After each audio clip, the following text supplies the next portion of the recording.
Good afternoon बच्चे, welcome. आज बहुत ही अच्छा टॉपिक और बहुत ही बेहतरीन टॉपिक हम लोग करने वाले हैं जिसका नाम है स्टोइशियोमेट्रिक कैलकुलेशंस। स्टोइशियोमेट्रिक कैलकुलेशंस में एक बहुत इंपॉर्टेंट टॉपिक होता है जिसका नाम होता है लिमिटिंग रिएजेंट। ये टॉपिक कभी आपके सामने इस तरीके से नहीं आएगा लिखा हुआ कि इसमें से लिमिटिंग रिएजेंट फाइंड करो।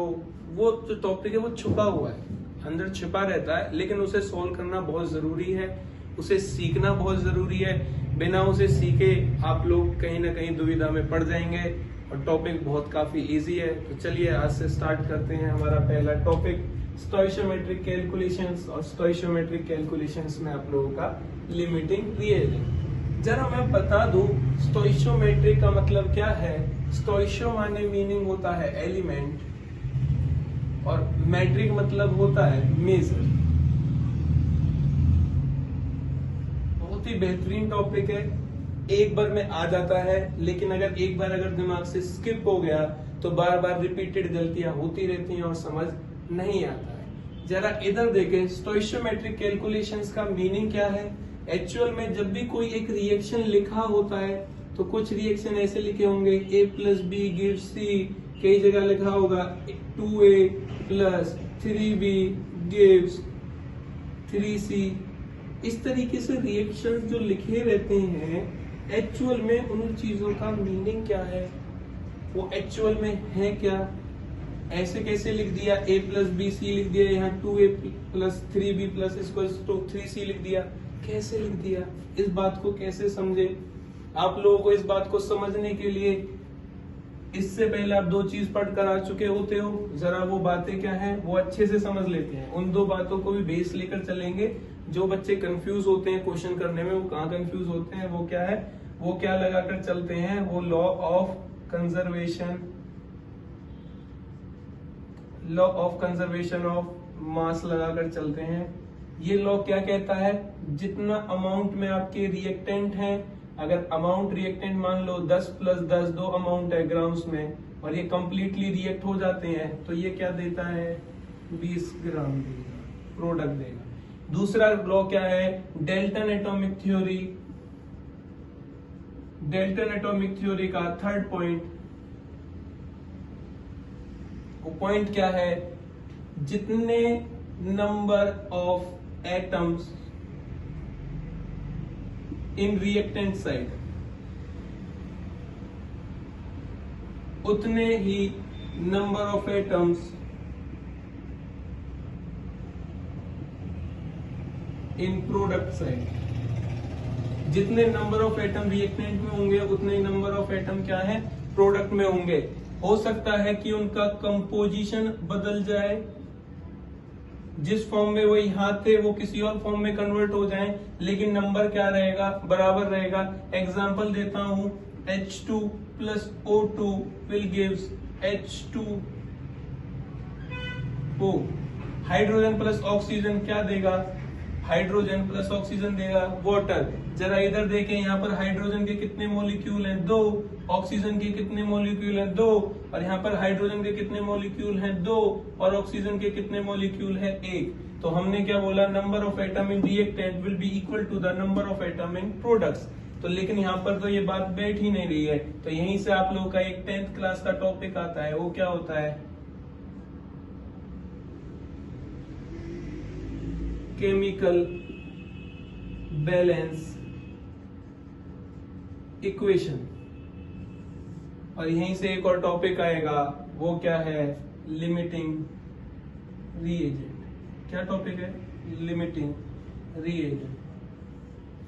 केमिकल इक्वेशन बैलेंस क्या कहती है, केमिकल इक्वेशन बैलेंस भी यही कहती है डेल्टन एटॉमिक वाला, कि जितने नंबर ऑफ रिएक्टेंट या जितने एटम्स रिएक्टेंट में उतने ही एटम्स क्या होने चाहिए, प्रोडक्ट में होने चाहिए। तो जरा इसे बैलेंस कर दें, क्या कन्वर्जन है 4 और ये किसमें कन्वर्ट हो गया 2।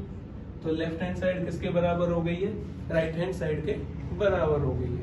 ये तो दो लॉज है, लेकिन ये वाला तो हमेशा चलेगा, ये वाला कब चलता है, ओनली कंप्लीशन ऑफ रिएक्शन।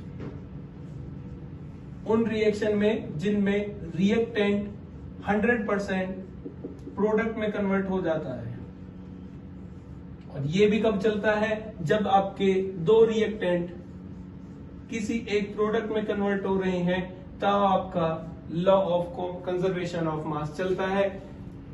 बहुत से बच्चों के दिमाग में आ रहा होगा कि कंजर्वेशन ऑफ मास तो हर पर अप्लाई होता है, लेकिन मैक्सिमम अगर आप इसी से आंसर निकाल रहे हो, उसके लिए बता रहा हूं, उसके लिए आपके सिर्फ कॉम्बिनेशन रिएक्शंस पर ही ये लॉ अप्लाई होगा। कॉम्बिनेशन रिएक्शंस के अलावा किसी और पर direct law of conservation of mass से अप्लाई नहीं होगा। आप लोगों ने यहाँ पर क्या देखा था, H2 प्लस O2 क्या दे रहा था, वाटर दे रहा था। क्या दे रहा था, वाटर। लेकिन जब आप बैलेंस करने गए, वापस चलते हैं, जब आप लोग बैलेंस करने गए तो बैलेंस करने पे आप लोगों ने क्या देखा, हाइड्रोजन के तो 2 और ऑक्सीजन का 1 मिलके पानी का क्या बना रहा था, 1। तो इसका मतलब क्या था, इसमें अगर इसको बैलेंस करें तो क्या है, हाफ ऑक्सीजन कहीं ना कहीं प्रेजेंट है, आधी ऑक्सीजन कहीं ना कहीं अनरिएक्टेड प्रेजेंट है।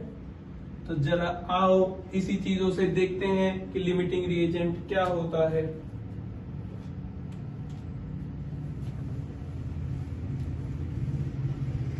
इससे पहले दो मेन चीजें देख लेते हैं। वो दो मेन चीजें क्या हैं, कभी भी रिएक्शन अमाउंट के ऊपर नहीं चलता है। कितना अमाउंट आपका सॉल्यूट है, कितना अमाउंट आपका सॉल्वेंट है, उसके ऊपर रिएक्शन कभी नहीं चलता है। अमाउंट चाहे आप 100 किलो दे दो, 50 किलो एक का दे दो, और आप बोलो 150 किलो बनेगा, ये पॉसिबल नहीं है। आपने A कितना ले लिया, A 100 ग्राम ले लिया, B आपने 50 ग्राम ले लिया, जरूरी नहीं है कि C150 ही बनेगा। Even in combination reaction, combination reaction अगर कंप्लीटली रिएक्ट हो रहे हैं तब तो 150 बनेगा, लेकिन अगर A 100 है, B 50 है और C क्या है, 150 है, और रिएक्शन में क्या होता है, एक जगह इक्विलिब्रियम स्टेप आ जाता है जहां ना A C बनता है और ना ये वापस बनता है। ये दोनों कैसे पता चलेगा, A कितना रिएक्ट कर रहा है, B कितना रिएक्ट कर रहा है और C कितना बनेगा। आप लोगों ने बहुत सारे जगह इस तरह के क्वेश्चंस देखे होंगे। क्वेश्चंस भी बता देता हूँ कहाँ पर आप लोग देखते हो। नीट के एग्जाम्स में भी आप लोग देखते हो, आप लोग जेईई मेंस के एग्जाम्स में भी ये क्वेश्चंस देखते हो, आप लोग आईआईटी जेईई की जब प्रिपरेशन करते हो, या फिर नेट की प्रिपरेशन करते हो, या फिर गेट की प्रिपरेशन करते हो, तो इसमें एक टॉपिक होता है जिसका नाम होता है एनालिटिकल केमिस्ट्री। उस एनालिटिकल केमिस्ट्री में आप लोग क्वेश्चंस देखते हो। क्वेश्चंस किस तरीके से आते हैं जरा वो देख लेते हैं, जरा समझते हैं। आप लोगों को क्वेश्चन मिलेगा, मान लीजिए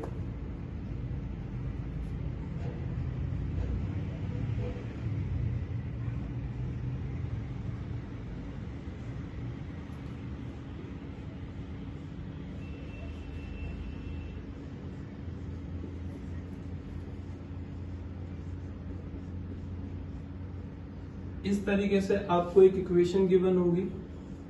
आपके इक्वेशन में या आपकी स्टेटमेंट में लिखा होगा 10 gram of calcium carbonate reacts with 10 gram of hydrogen chloride. How much amount of calcium chloride, carbon dioxide and water is produce. अब तक अगर कॉम्बिनेशन रिएक्शन होता और ये अगर यहाँ पर लिखा होता कंप्लीटली रिएक्ट हो रहा है, क्या लिखा होता, कंप्लीटली रिएक्ट हो रहा है, तब तो फटाफट बोल देते कि 10 ग्राम टोटल कोई भी जो प्रोडक्ट एक बनता और रिएक्शन कंप्लीट हो रहा है तो कितना बनता, 20 ग्राम बनता। लेकिन जरा इधर देखें, यहाँ पर तो 2 रिएक्टेंट हैं और प्रोडक्ट कितने बन गए, 3 बन गए। कितने बन गए, 3 बन गए। अगर मैथ की भाषा में बोलते तो क्या बोल देते, 20/3, 20/3 और 20/3 बना। लेकिन केमिस्ट्री की भाषा में ये बिल्कुल गलत है। केमिस्ट्री की भाषा में हम बता ही नहीं सकते, हम अमाउंट के ऊपर ये बता ही नहीं सकते क्या रिएक्शन में कौन सी चीज कितनी बनी है, हम यहाँ पर किस तरीके से बताएंगे, जरा वो देखते हैं। और वहां पर ये हमारा कंसेप्ट आएगा। कंसेप्ट क्या होगा? Limiting reagent. क्या कंसेप्ट होगा? Limiting reagent. चलिए चर्चाएं शुरू करते हैं और ये वाला क्वेश्चन भी आपका सॉल्व करेंगे। ये वाला भी क्वेश्चन आपका सॉल्व कर देंगे। जरा आइए, लिमिटिंग रिएजेंट आता कहां से है? रिएक्शन को देखें, क्या रिएक्शन में अमाउंट क्या देखें, जरा देखते हैं हम लोग। सबसे पहली चीज समझने वाली, अगर मैं बोलता हूं कि मैं 10 ग्राम हाइड्रोजन दे रहा हूं और 32 ग्राम ऑक्सीजन दे रहा हूं, तो तू मुझे पानी बनाकर दे, और पानी बनाने वाला तुमसे कह दे, देख 10 तुझे ये दिया है, 32 तुझे ये दिया है, मुझे तो 42 ग्राम पानी दे। अगर कोई केमिस्ट्री ना पढ़ने वाला होगा वो तो बेवकूफ बन ही जाएगा। वो बोल देगा 10 32 ठीक है जी, 42 बना के दे दूंगा। लेकिन मैं नहीं बोलूंगा 42 बनेगा, मैं एक बार भी नहीं बोलूंगा 42 बनेगा। क्यों नहीं बनेगा? जरा समझे कि रिएक्शन कैसे होता है। और मैंने पहले बता चुका हूं, अमाउंट के ऊपर रिएक्शन नहीं होता। रिएक्शन हमेशा मोल्स के हिसाब से चलता है। किसके हिसाब से चलता है? मोल्स के हिसाब से चलता है। और मोल्स निकालने के लिए आप लोगों को पहले क्या आना चाहिए? केमिकल इक्वेशन बैलेंस करके लिखनी आनी चाहिए। बैलेंस्ड केमिकल इक्वेशन आनी चाहिए। और बैलेंस केमिकल इक्वेशन आने के बाद आप लोग सबसे पहले आपको क्या पता चलता है?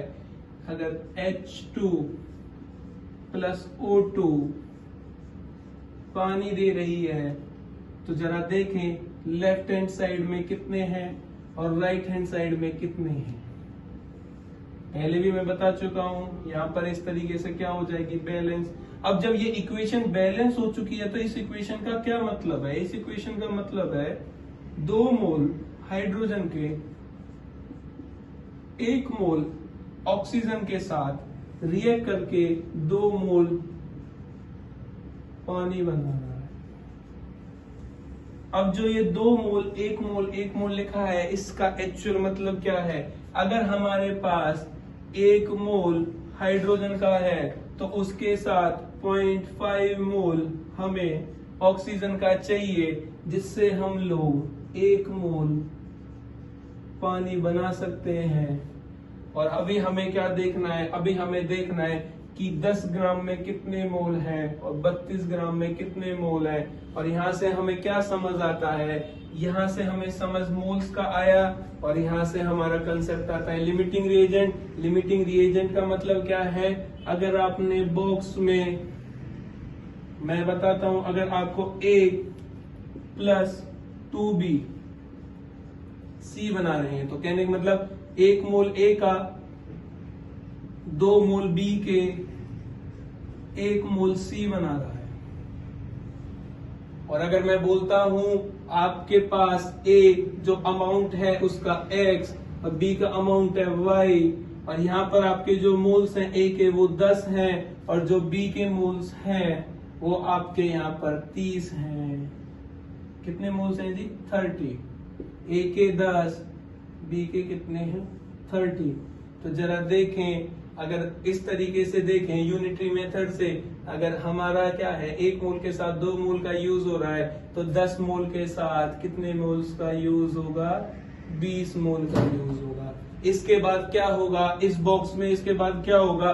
10 मोल प्लस में 20 मोल, 10 मोल A के 20 मोल B के, टोटल मोल क्या बना देंगे? 10 मोल C के दे देंगे। और 10 मोल C के साथ साथ हमारा क्या था? 30 मोल थे, तो इसके B के मोल कितने रह गए? 10 अनलेफ्ट रह जाएंगे या अनरिएक्टेड रह जाएंगे। यहाँ पर 10 मोल B के और रह जाएंगे। तो जो फाइनल प्रोडक्ट आएगा या जो प्रोडक्ट होगा उसमें क्या होगा? 10 मोल C के बने और 10 मोल B के अनरिएक्टेड रह गए, क्योंकि मोल कितने थे? 30, और 10 के साथ रिएक्ट करने के लिए कितने चाहिए थे? 20। तो 10 क्या रह गए, अनरिएक्टेड रह गए। अब जो मोल्स अनरिएक्टेड रह गए वो तो बॉक्स में एज इट इज रहेंगे, 10 moles of be left unreacted, और ये क्या है, 10 मोल ऑफ सी क्या है आपका, प्रोडक्ट है। क्या है, प्रोडक्ट है। यहां से क्या पता चलता है कि जो आपका ए है जो जल्दी खत्म हो गया है उसका क्या बोलेंगे, लिमिटिंग रिएजेंट बोलेंगे। क्या बोलेंगे, लिमिटिंग रिएजेंट। जो सब्सटेंस रिएक्शन में पहले खत्म हो जाए उसके बाद रिएक्शन आगे बढ़े ही ना, उस सब्सटेंस को क्या बोलते हैं, लिमिटिंग रिएजेंट बोलते हैं। क्या बोलते हैं, लिमिटिंग रिएजेंट बोलते हैं। दूसरा क्या है, एक्सेसिव एजेंट। दूसरा क्या है, एक्सेसिव या एक्सेस रिएजेंट है। जो सब्सटेंस रिएक्शन होने के बाद भी रिएक्शन में बचा रहे और अनरिएक्टेड बचा रहे, क्योंकि ये किसके साथ रिएक्ट हो रहा है, ए के साथ रिएक्ट हो रहा है, और ए तो खत्म हो चुका है क्योंकि ए 10 था, बी कितना है, 30 था, बी के 20 मोल यूज हो गए और 10 मोल बी के बचे रह गए, 20 मोल बी के बचे रह गए। अगर ये रिएक्शन कंप्लीट कराना था, अगर ये रिएक्शन बिल्कुल कंप्लीट कराना है तो हमें क्या करना होगा, 5 मोल्स ऑफ ए के फिर से डालने होंगे, और जब आप लोग 5 मोल और डालोगे तो 10 मोल बी के लेफ्ट हैं, तो आप लोगों को क्या बनेगा, 5 और 10 से आप लोगों के क्या बनेंगे, 5 मोल सी के। तो ये जब रिएक्शन क्या हो जाएगा, कंप्लीट हो जाएगा या कंप्लीट हो जाएगा। कंप्लीट होने में इसका मतलब क्या है, जो अनरिएक्टेड आपका रह गया था उसको भी आपने रिएक्ट करा दिया है, तो यहां से ये 20 मोल खत्म होके प्लस 5 मोल ऑफ सी और हो जाएंगे। तो टोटल जो प्रोडक्ट बनेगा वो क्या है, 15 मोल ऑफ सी। समझ आया? फिर से देख लेते हैं क्या था। आपको 2 रिएक्टेंट गिवन थे, ए और बी। ए का 1 मोल पी के 2 मोल के साथ रिएक्ट करके सी के 1 मोल बना रहा था। अगर आपको एक डब्बे में 10 मोल ए के दे दिए थे, बी के 30 मोल दे दिए थे, और यहां से आपने क्या देखा, 1 मोल ए का और 2 मोल किसके, बी के, तो 10 से कितने हुए, 20। तो बाकी जो 10 थे वो क्या थे, अनरिएक्टेड लेफ्ट हो गए थे। तो पहले क्या बना था, 10 मोल ऑफ सी और 10 मोल ऑफ बी, वो क्या थे, अनरिएक्टेड थे। अब आपको रिएक्शन कंप्लीट कराना है, आपको किसी के भी मोल छोड़ने ही नहीं है, तो आपने क्या किया, 5 मोल किसके और डाल दिए, ए के डाल दिए, और रिएक्ट किसके साथ हो गए, बी के साथ रिएक्ट हो गए, क्या बना दिया, 15 मोल ऑफ सी। चलिए जरा क्वेश्चन पर आते हैं। इससे पहले आपको फिर से बता दें, जो रिएजेंट बॉक्स में जाकर पहले खत्म हो जाएगा उस रिएजेंट को लिमिटिंग रिएजेंट बोलेंगे, और जो रिएजेंट बॉक्स में जाने के बाद बच जाएगा, एक्सेस अमाउंट में होगा, उसको क्या बोलेंगे, एक्सेसिव रिएजेंट बोलेंगे। जरा याद रखें, एक्सेसिव रिएजेंट के हिसाब से कभी रिएक्शन नहीं चलता है, रिएक्शन चलता है तो किसके हिसाब से चलता है, लिमिटिंग रिएजेंट के। तो अब क्या बोलोगे, अगर आपको कोई 10 ग्राम हाइड्रोजन दे, 32 ग्राम ऑक्सीजन दे, जरा देखें इधर, 10 ग्राम हाइड्रोजन दे, 32 ग्राम आपको ऑक्सीजन दे, और आपसे बोले क्या तू मुझे 42 ग्राम वाटर बनाकर दे देगा, तो हम जवाब नहीं दे सकते। तो हमको जवाब कैलकुलेट करना होगा। इस जवाब को कैलकुलेट करने के लिए आपको मोल कंसेप्ट का एक formula, number of moles equals to given mass of a substance upon में molar mass of a substance. यहां से आप लोग क्या निकाल सकते हो, नंबर ऑफ मोल्स निकाल सकते हो। जरा आकर देखें, कैल्शियम कार्बोनेट कितना गिवन है, कैल्शियम कार्बोनेट कितना गिवन है, 10 ग्राम गिवन है, और कैल्शियम कार्बोनेट का मोलर मास कितना होगा, कैल्शियम का 40, कार्बन का 12, ऑक्सीजन 3, 12,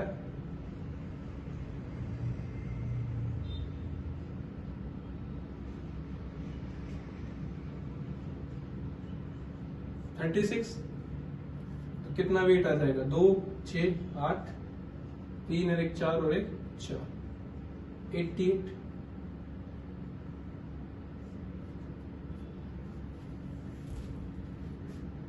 HCl के साथ रिएक्ट करता है, फर्स्ट थिंग क्या है, आप लोगों को इक्वेशन बैलेंस करनी है।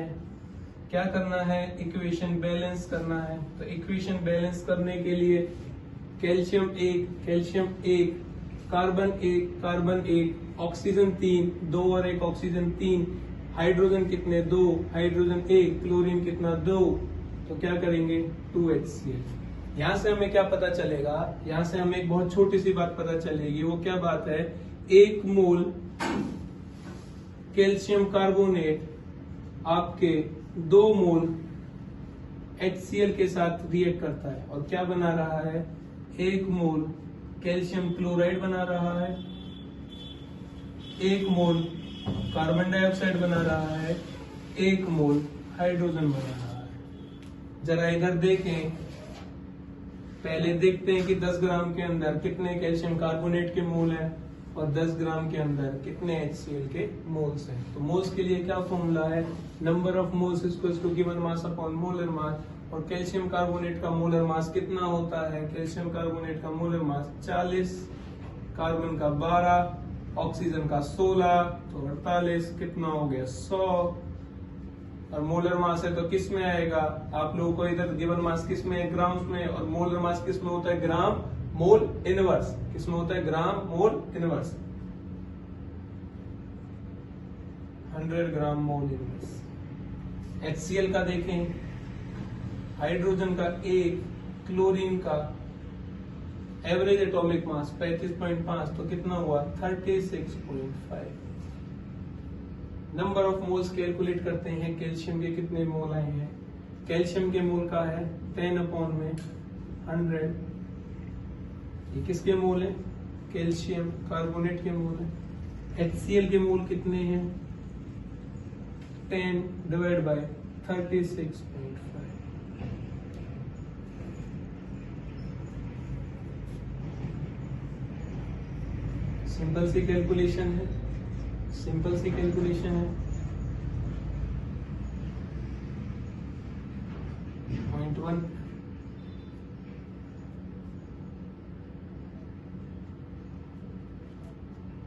10 से डिवाइड करोगे किसको? सॉरी 36.5 को डिवाइड करोगे किससे? 10 से, तो कितना? 100।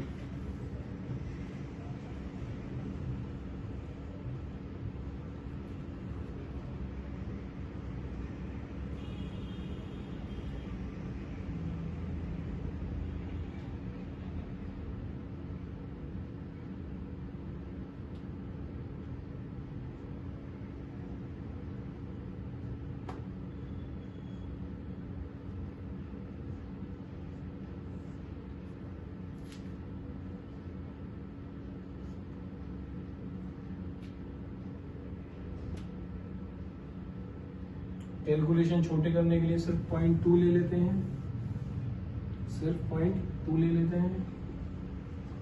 पीछे की वैल्यू नहीं ले रहे हैं ज्यादा सिग्निफिकेंट वैल्यूज, क्योंकि बाद में प्रॉब्लम होती है। तो यहाँ से कितना है? 10 ग्राम्स में 0.1 मोल किसका प्रेजेंट है? 0.1 मोल तो कैल्शियम कार्बोनेट का प्रेजेंट है। और 0.2 मोल किसके प्रेजेंट है? 0.2 मोल किसके प्रेजेंट है? इधर देखें, 0.2 मोल किसके प्रेजेंट हैं? आपके 0.2 मोल HCl के प्रेजेंट हैं।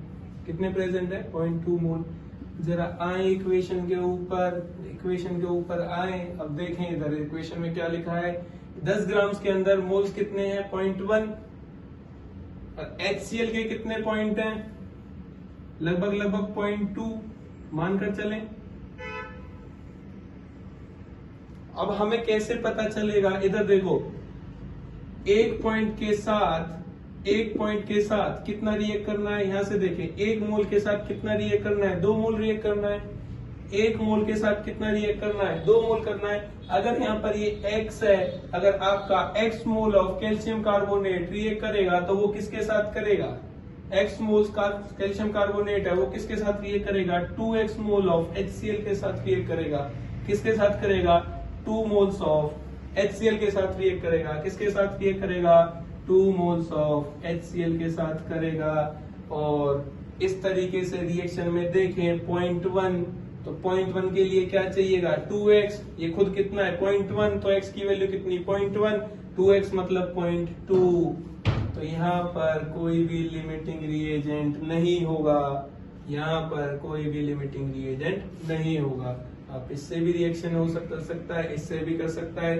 तो क्या होगा 0.1 मोल क्या बना रहा है 0.1 मोल ही ये बनाएगा, 0.1 मोल ही ये बनाएगा और 0.1 मोल ही ये बनाएगा। तो ये जो हमारा क्वेश्चन था ये किस टाइप का हो गया, ये हमारा क्वेश्चन उस टाइप का हो गया जहां पर नो लिमिटिंग रिएजेंट।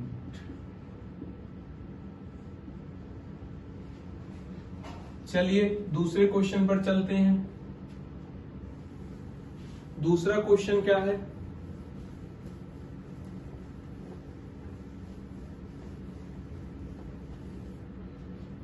दस ग्राम हाइड्रोजन 32 ग्राम ऑक्सीजन के साथ रिएक्ट करके कितना पानी बनाएगा, जरा देख लेते हैं। यहाँ पर पहले क्या लिखें, बैलेंस करें इक्वेशन को, H2 plus O2 gives H2O। Balance करेंगे तो क्या आएगा ट्वाइस। यहाँ से क्या पता चलता है 2 मोल हाइड्रोजन के 1 मोल ऑक्सीजन के साथ रिएक्ट कर रहा है, क्या बना रहा है 2 मोल पानी के बना रहा है।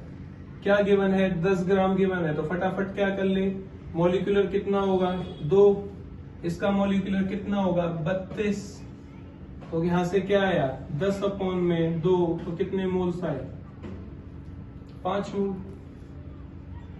हमारे पास क्या है 5 मोल हाइड्रोजन के प्रेजेंट है और इसका 32 डिवाइड बाय 32, क्योंकि इसका गिवन मास भी कितना है 32, इसका मोलर मास भी कितना है 32, तो इसके नंबर ऑफ मोल्स कितना हो गया 1, नंबर ऑफ मोल्स कितना हो गया 1। तो जरा इधर देखें और कैसे पता लगाएं इसमें से लिमिटिंग रिएजेंट क्या है, इसमें से कैसे पता लगाएं लिमिटिंग रिएजेंट क्या है।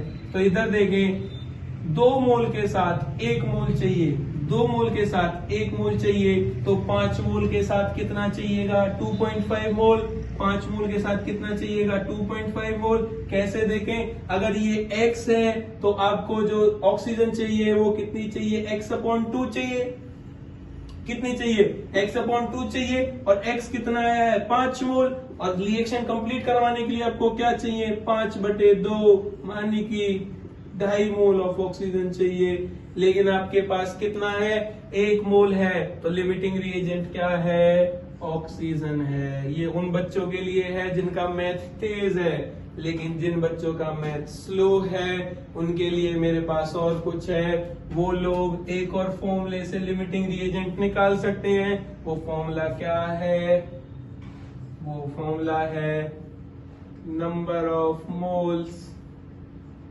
इसको क्या बोलते हैं रिड्यूसिंग फॉर्मूला भी बोल देते हैं।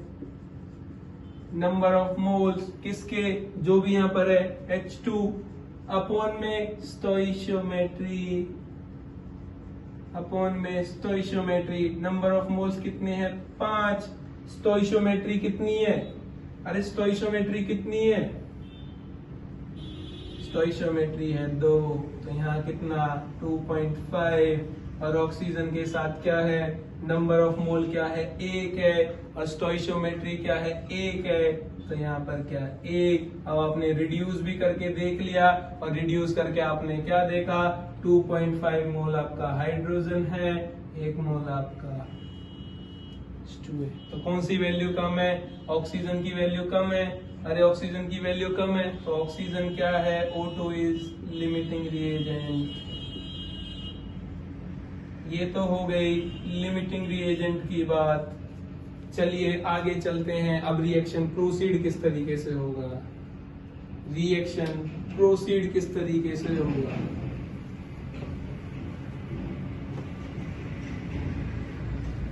रिएक्शन प्रोसीड इस तरीके से होगा, आपको 2 मोल तो हाइड्रोजन के चाहिए, 2 मोल तो हाइड्रोजन के चाहिए, और 1 मोल किसका चाहिएगा 1 मोल ऑक्सीजन का चाहिएगा, और आपका 2 मोल पानी बनेगा। इधर देखें 2 मोल हाइड्रोजन के चाहिए 1 मोल, हमारे पास 5 मोल हाइड्रोजन प्रेजेंट है, और 1 मोल क्या प्रेजेंट है, ऑक्सीजन प्रेजेंट है। तो 1 मोल ऑक्सीजन कितने के साथ करेगा, 2 मोल हाइड्रोजन के साथ रिएक्ट करेगा। बाकी का जो 3 मोल है वो एज इट इज बॉक्स में पड़ा रहेगा, वो एज इट इज बॉक्स में पड़ा रहेगा। और यहाँ से क्या है, 2 मोल पानी, 1 मोल इसका, तो क्या बनाएगा, 2 मोल वाटर के। इसको करने के 2 तरीके हैं। जब भी आपका लिमिटिंग रिएजेंट आए तो लिमिटिंग रिएजेंट के कितने मोल हैं, 1 मोल ऑफ ऑक्सीजन है हमारा लिमिटिंग रिएजेंट, इनटू में 1 मोल से पानी कितना बन रहा है, 2 मोल। 1 मोल से पानी कितना बन रहा है, 2 मोल। तो क्या बन रहा है, 2 मोल ऑफ वाटर। और कितना कंज्यूम हो रहा है, खुद कितना कंज्यूम हो रहा है, 1 मोल कंज्यूम हो रहा है। क्या कंज्यूम हो रहा है, 1 मोल कंज्यूम हो रहा है। 1 मोल ऑफ ऑक्सीजन कंज्यूम होके 2 मोल ऑफ वाटर बना रहा है। तो 1 मोल ऑफ ऑक्सीजन खुद क्या था, लिमिटिंग रिएजेंट। तो मोल्स ऑफ ऑक्सीजन कट जाएंगे, 1 into 2 मोल्स ऑफ हाइड्रोजन आ जाएंगे। वो कितना है, 2 मोल ऑफ हाइड्रोजन। तो कितना हाइड्रोजन बनेगा, 2 मोल बनेगा। कितना बनेगा, 2 मोल बनेगा। और जो 2 मोल बना है, जो 2 मोल बना है, हमसे क्या पूछा था उसने, 10 ग्राम और 32 ग्राम से 42 ग्राम पानी बना दे। क्या हम बना पाए, नहीं। हम कितना ग्राम बना पाएंगे वो देख रहे हैं। तो हमारे पास क्या है, 2 मोल है। क्या है, 2 मोल्स। हमें मास निकालना है, कितना बनेगा, और मॉलिक्यूलर मास कितना होता है, 18। 18 से 2 को मल्टीप्लाई करेंगे तो कितना आ गया, 36 ग्राम। कितना आ गया, 36 ग्राम।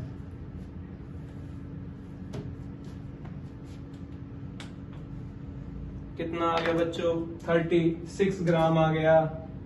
चलो आगे चलते हैं। जो मैंने शुरुआत में आपको 2 बातें बोली थी, क्या चीजें बोली थी। पहली थिंग, आप लोग law of conservation of mass वो प्रूव करके दिखाएंगे, और डेल्टन एटॉमिक थ्योरी ने क्या बोला था वो वाला पॉइंट भी प्रूव करके दिखाएंगे। इसका मतलब क्या है, आप लोगों का क्या मतलब है, 2 मोल हाइड्रोजन के 1 मोल ऑक्सीजन का क्या दे रहा है, 2 मोल वाटर के दे रहे हैं। टोटल मोल कितने थे 10 ग्राम में, 5 मोल। और 32 ग्राम ऑक्सीजन में कितने मोल, 1 मोल। इसका 1 मोल इसके 2 मोल के साथ रिएक्ट करके 2 मोल पानी बनाया। तो पानी कितना बन गया, 36 ग्राम। तो देखो इधर, इधर देखो कैसे लिमिटिंग रिएजेंट है। क्या रिएक्ट हुआ, क्या रिएक्ट हुआ, 2 मोल। 2 मोल माने कितना, अरे 2 मोल माने कितना, 2। मास कितना, 2। तो कितना रिएक्ट हुआ, 4।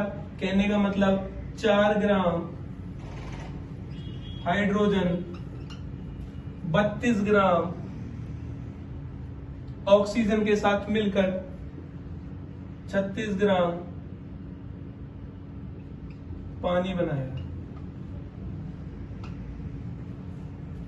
और हमारे पास था क्या, 10 ग्राम था। तो अनरिएक्टेड कितना लेफ्ट रह गया, 6 ग्राम। तो लास्ट में हमारे पास क्या बच गया, 36 ग्राम। तो हमारे पास पानी और 6 ग्राम अनरिएक्टेड हाइड्रोजन। तो यहां से क्या हो गया, लेफ्ट हैंड साइड में भी क्या था, अरे लेफ्ट हैंड साइड में टोटल क्या था, 10 ग्राम प्लस में 32 ग्राम। राइट हैंड साइड में क्या रह गया, 36 ग्राम पानी और 6 ग्राम अनरिएक्टेड हाइड्रोजन। तो इस चीज से किसका पता चलता है, law of conservation of mass हमेशा फॉलो होता है, चाहे कोई भी रिएक्शन हो। डिपेंड करता है कितना रिएक्टेंट कितने प्रोडक्ट से जाकर मिल रहा है। बाकी जो रिएक्टेंट अनलेफ्ट रह जाएगा, जो अनरिएक्टेड रह जाएगा या जो लेफ्ट रह जाएगा, उसको क्या बोलेंगे, excessive limiting reagent, sorry excessive reagent. और जो जल्दी खत्म हो जाएगा उसे क्या बोलेंगे, लिमिटिंग रिएजेंट। होप आपका क्वेश्चन आपको समझ आया होगा।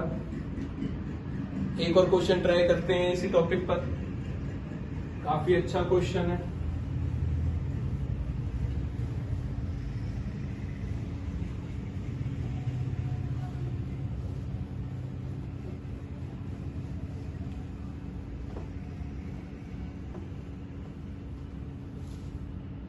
ये क्वेश्चन डायरेक्ट एनसीईआरटी से उठकर आप लोगों के एग्जाम्स में भी आ चुका है। ज्यादा से ज्यादा आप लोगों की क्या होती है, वैल्यूज चेंज होती हैं।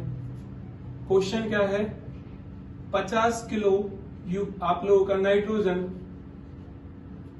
प्लस में 10 किलो आपका हाइड्रोजन आप लोगों को कितना किलो अमोनिया देगा, हमारा क्वेश्चन यहाँ पर है। 50 किलो आप लोगों का नाइट्रोजन, 10 किलो आपका हाइड्रोजन आपको कितने किलोग्राम अमोनिया देगा, हमें फाइंड करना है। चलिए पहला स्टेप क्या है, फटाफट इक्वेशन को बैलेंस करिए। डेल्टन एटॉमिक थ्योरी का वो पॉइंट हमेशा याद रखना चाहिए कि जितने number of atom right reactant में रिएक्ट कर रहे हैं उतने नंबर ऑफ एटम चाहे रिएक्टेड अनरिएक्टेड किसमें प्रेजेंट होने चाहिए, प्रोडक्ट में प्रेजेंट होने चाहिए। तो जरा देखें, N2 plus H2 gives NH3। इसे बैलेंस करेंगे, कैसे बैलेंस करेंगे, नाइट्रोजन कितने 2, इसके सामने 2 लगा दो, क्या हो गया हाइड्रोजन 6, तो यहाँ पर क्या लगा दो 6। ये इक्वेशन अब क्या बताती है, ये इक्वेशन बताती है कि 1 मोल नाइट्रोजन 3 मोल हाइड्रोजन के साथ रिएक्ट करके 2 मोल अमोनिया दे रही है। 1 मोल नाइट्रोजन रिएक्ट करती है 3 मोल हाइड्रोजन के साथ और 2 मोल आप लोगों को अमोनिया दे रही है। सेकेंड स्टेप, इससे तो हम ये नहीं बता सकते, अब हमें मोल्स का तो पता चल गया, इसका 1 मोल 3 के साथ 2 देगा। अब क्या देखना है कि नंबर ऑफ मोल्स कितने हैं, क्या देखना है नंबर ऑफ मोल्स कितने हैं। तो क्वेश्चन में क्या है केजी, क्वेश्चन में क्या है केजी, और मॉलिक्यूलर वेट हमें किस में पता होता है, ग्राम मोल इनवर्स में पता होता है। तो केजी से पहले किस में कन्वर्ट कर ले, मास को आप लोग ग्राम्स में कर ले। 50 का कितना और 10 का कितना,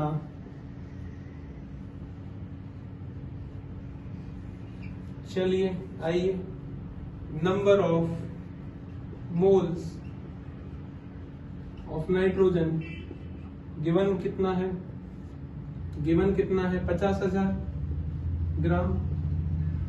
हमारे पास मॉलिक्यूलर कितना है 28, मॉलिक्यूलर कितना है 28, ये आप लोग का करीब करीब कितना आएगा 1786 मोल, 1786 मोल्स नाइट्रोजन के प्रेजेंट है। 50 किलो नाइट्रोजन के अंदर, 50 किलो नाइट्रोजन के अंदर नाइट्रोजन के 1786 मोल्स प्रेजेंट है। दूसरा क्या है, number of moles of hydrogen, कितना वेट है 10,000, कितना वेट है 10,000, तो 10,000 नीचे मॉलिक्यूलर मास कितना है 2, सीधा सीधा डायरेक्ट कितने 5,000 मोल्स, 5,000 मोल्स। अब बहुत सारे बच्चे क्या करते हैं, यहीं पे कूद पड़ते हैं, यहीं पे कूद पड़ते हैं। नाइट्रोजन का मोल्स छोटा आया है तो क्या 5,000 बड़ा, नाइट्रोजन का छोटा, तो फटाफट कर दिया, बोल दिया नाइट्रोजन लिमिटिंग रिएजेंट और नाइट्रोजन के हिसाब से रिएक्शन करा दिया। लेकिन रुको रुको जरा रुको, ये गलत है।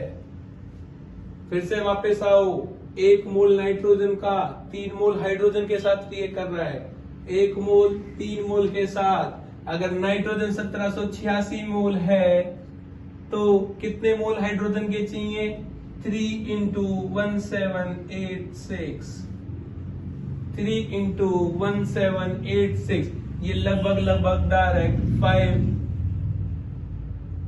3 के आसपास हो जाएगा। कहने का मतलब 5300 मोल के आसपास डायरेक्ट ही पहुंच रहा है, 17 या 51 से डायरेक्ट 5300 मोल के ऊपर पहुंच रहा है। तो लिमिटिंग रिएजेंट कौन सा है, अरे लिमिटिंग रिएजेंट कौन सा है, लिमिटिंग रिएजेंट ये है। जिन बच्चों को इस तरीके से डायरेक्ट यूनिटरी मेथड नहीं आती वो बहुत सिंपल है, क्या करें, रिड्यूसिंग फॉर्मूला है, अरे वो रिड्यूसिंग वाला फॉर्मूला है, क्या करें, number of moles of nitrogen कितनी है 786, और स्टोइशियोमेट्री क्या है नाइट्रोजन की 1, इधर देखो कोई कुछ भी नहीं है तो इसका मतलब स्टोइशियोमेट्री क्या है 1, तो इसके मोल्स कितने हुए 1786 अपॉन में इधर देखो मोल्स ऑफ क्या हाइड्रोजन कितने मोल्स है 5,000, स्टोइशियोमेट्री क्या है 3, स्टोइशियोमेट्री क्या है 3, तो डिवाइड करोगे तो कितना आएगा 16,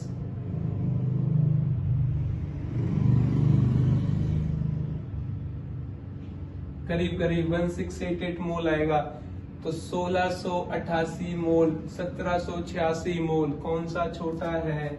हाइड्रोजन छोटा है। तो हाइड्रोजन क्या है? लिमिटिंग रिएजेंट है। हाइड्रोजन क्या है?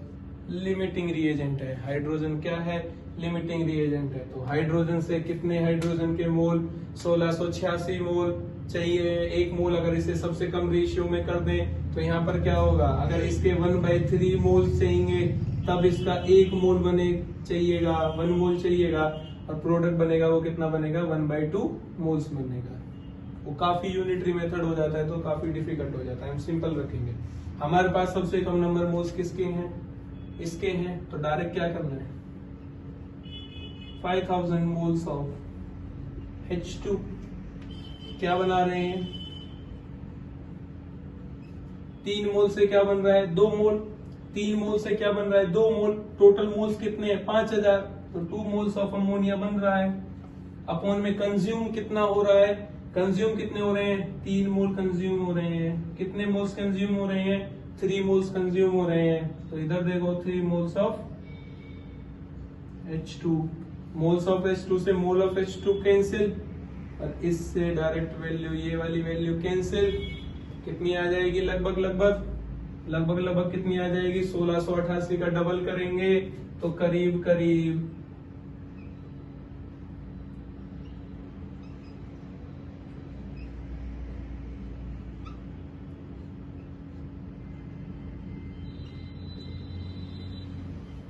3303 या 3300 के आसपास मोल किसके बन जाएंगे? अमोनिया के बन जाएंगे। और 3300 मोल अमोनिया का वेट क्या होगा? 3300 मोल अमोनिया का वेट क्या होगा? इसका जो वेट होगा, एक अमोनिया के मोल का वेट कितना होता है? 14 + 3 17। तो इनका कितना वेट होगा?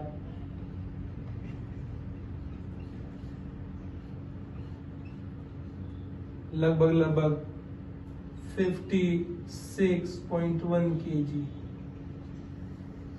तो 50 किलो आप लोगों का 50 kg नाइट्रोजन, 10 kg हाइड्रोजन क्या बनेगा?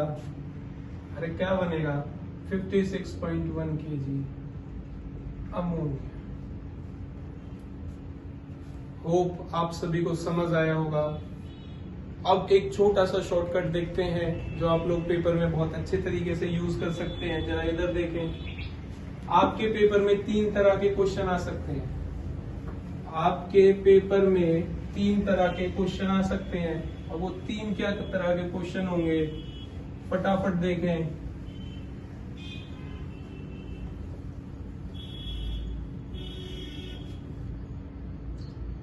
फर्स्ट टाइप क्वेश्चन क्या हो सकता है कि नो लिमिटिंग रिएजेंट। क्या होगा? फर्स्ट टाइप क्वेश्चन में क्या होगा? नो लिमिटिंग रिएजेंट, कि कोई लिमिटिंग रिएजेंट ही नहीं होगा। कहने का मतलब ए के मोल बी के मोल के लिए परफेक्ट होंगे, चाहे किसी भी प्रोपोर्शन में हो। ए के मोल बी के लिए क्या है? परफेक्ट है। अगर ए का 1 मोल और बी के 2 मोल हैं तो मान लो हमारे सॉल्यूशन में हो सकता है कि 10 मोल इसके हो और 20 मोल इसके हो, और डायरेक्ट क्या बना रहा हो? प्रोडक्ट बना रहा हो। मैंने पहले भी बोला था जो कॉम्बिनेशन रिएक्शन 100% हो जाते हैं उनमें क्या होता है? उनमें इस तरह की कार्यस्तानियां चलती हैं। कॉम्बिनेशन रिएक्शन कौन से होते हैं? A + B gives C। और ये कॉम्बिनेशन रिएक्शन मतलब रिएक्टेंट 100% एक दूसरे के साथ रिएक्ट कर रहे हैं, तब आपका प्रोडक्ट क्या आएगा? जितना इसका A + B का मास है उतना ही C का मास है। तो इस तरह का अगर क्वेश्चन हो जिसमें परफेक्टली हो तो आप लोगों का जो प्रोडक्ट है वो क्या बन रहा है? एक ही प्रोडक्ट बन रहा है। एक ही प्रोडक्ट बन रहा है तो उसका आंसर फटाफट लगा दें। कौन सा होगा? जो law of mass of conservation लगा दें। दूसरी बात, इधर देखें।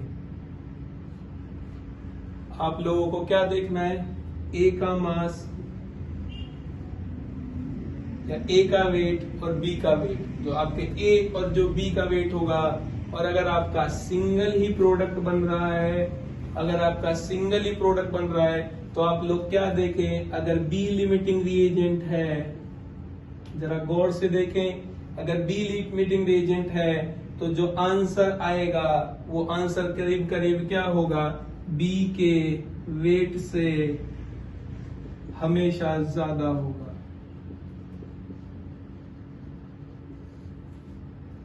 एग्जाम्पल अभी रहा 50 प्लस 10, 50 और 10। तो ये 10 क्या था? हाइड्रोजन 10 केजी हाइड्रोजन क्या था? लिमिटिंग रिएजेंट था वहां पर। तो जो वेट है वो किसके बीच में था? 10 से एक्स्ट्रा था, और ओवरऑल टोटल वेट से क्या था? कम था, 60 केजी से कम था। 10 केजी से एक्स्ट्रा, 60 केजी से कम। और अगर ए लिमिटिंग रिएजेंट है तो जो आंसर होगा वेट का वो क्या होगा? ए से ज्यादा होगा। तो यहां से आप लोग क्या कर सकते हैं, अगर आपके पास टाइम कम बचा है, ऑप्शंस ज्यादा हैं, तो इधर देखें, अगर आपका 10 ग्राम 30 ग्राम के साथ रिएक्ट कर रहा है, और अगर आपका लिमिटिंग एजेंट ए है, आपका लिमिटिंग एजेंट ए है, और आपके पास 1 2 3 और 4 ऑप्शन है, और आपके पास लिखा है कि जो प्रोडक्ट बन रहा है उसका टोटल मास 45 है, एक जगह 40 लिखा हुआ है, एक जगह 1 किलो लिखा हुआ है, और एक जगह पर करीब 11 किलो लिखा हुआ है। तो इधर देखें, 45 तो हो ही नहीं सकता, law of mass of conservation से हो ही नहीं सकता। 40 कब होगा? 40 जब होता जब इसमें से कोई भी लिमिटिंग रिएजेंट नहीं होता, तो ये भी नहीं हो सकता। और आपको क्या आंसर बता रखा है? अब बचा आंसर आपका 1 केजी और 11 केजी। और आप लोगों को क्या बता रखा है? आप लोगों को बता रखा है जो भी लिमिटिंग रिएजेंट होगा उसके अमाउंट से ज्यादा ही बनेगा, जो भी लिमिटिंग रिएजेंट होगा उसके अमाउंट से ज्यादा ही बनेगा। तो यहाँ से आंसर डायरेक्ट क्या है? 11 केजी। इस तरह की ट्रिक्स कब लगानी है? जब आपके पास टाइम बहुत कम बचा हो, आपको फटाफट एग्जाम क्लियर करना हो, फटाफट आपको आंसर्स लगाने हो, तो इस तरीके से ऑप्शंस आप लोग देख सकते हैं। होप आप लोगों को समझ आया होगा। Thank you.